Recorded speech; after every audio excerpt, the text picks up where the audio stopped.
Oh yeah, hi. I came across this particular trivia many times that whether the parliament have fought with the Supreme Court at an instant of time. So yes, it did.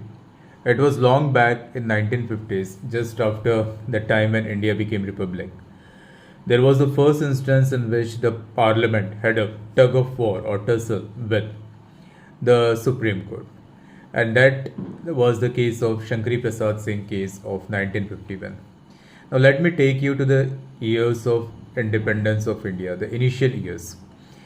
The constitution was barely a year old, and the parliament is fired up to bring land reform in India to reduce the inequality. As you know, we had the jamidari system and all. The idea sounds very noble to redistribute the land from the big landlords to the proletariat, that is the common masses and all.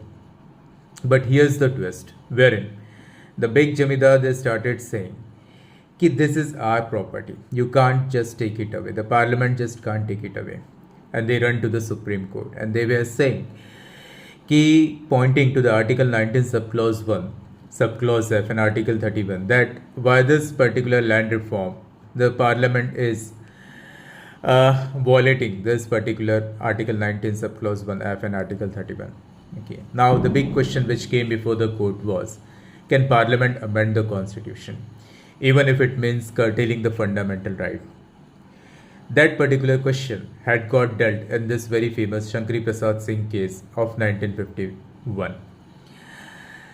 When the Supreme Court asked the Parliament said, or the government said, कि of course we can amend the Constitution. Article 368 gives us this fabulous power. It's not an ordinary law, it's a constituent power. But in the blue corner, the petitioner they said, but Article 13 clearly says that any law violating the fundamental right shall be void. So, Parliament can't take away our fundamental right of property.